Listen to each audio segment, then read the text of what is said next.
بسم الله الرحمن الرحيم تبارك الذي بيده الملك وهو على كل شيء قدير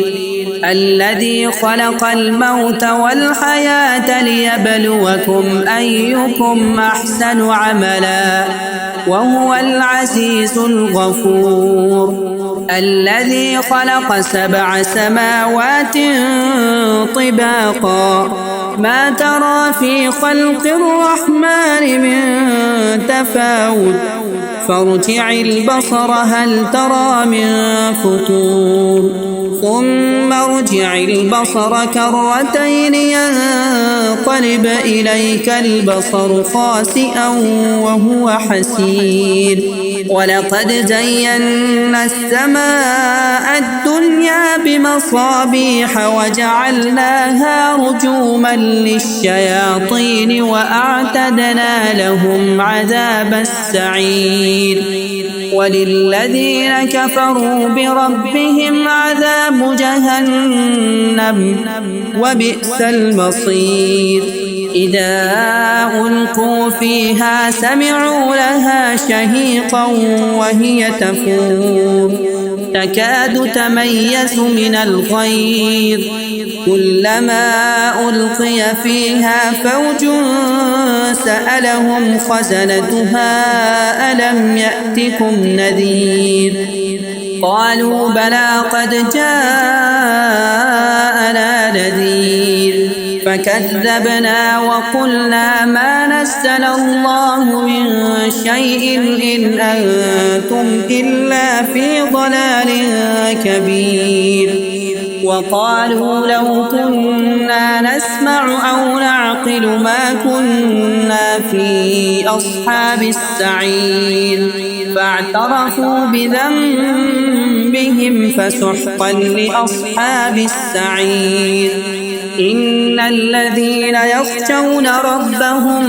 بالغيب لهم مغفرة وأجر كبير وأسروا قولكم أو اجهروا به إنه عليم بذات الصدور ألا يعلم من خلق وهو اللطيف الخبير هو الذي جعل لكم الأرض ذلولا فامشوا في مناكبها وكلوا من رزقه وإليه النشور أأمنتم من في السماء أن يخسف بكم الأرض فإذا هي تمور أم أمنتم من في السماء أن يرسل عليكم حاصبا فستعلمون كيف نذير ولقد كذب الذين من قبلهم فكيف كان نكير أولم يروا إلى الطير فوقهم صافات ويقبض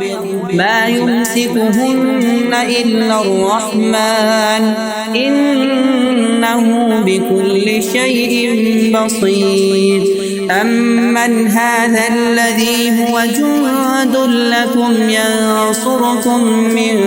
دون الرحمن إن الكافرون إلا في غرور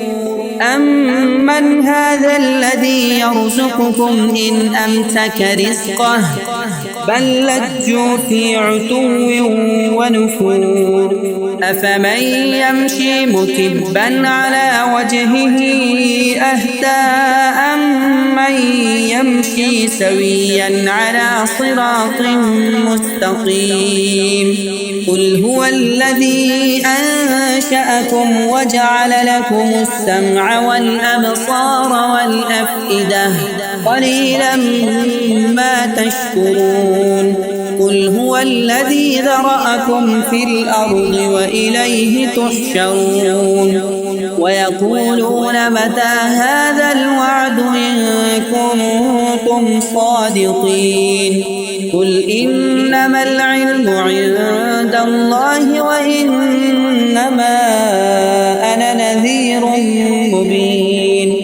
فلما رأوه زلفة سيئت وجوه الذين كفروا وقيل هذا الذي كنتم به تدعون قل أرأيتم إن أهلكني الله ومن معي أو رحمنا فمن يجير الكافرين من عذاب أليم قل هو الرحمن آمنا به وعليه توكلنا فستعلمون من هو في ضلال مبين قل أرأيتم إن أصبح ماؤكم غورا فمن يأتيكم بماء معين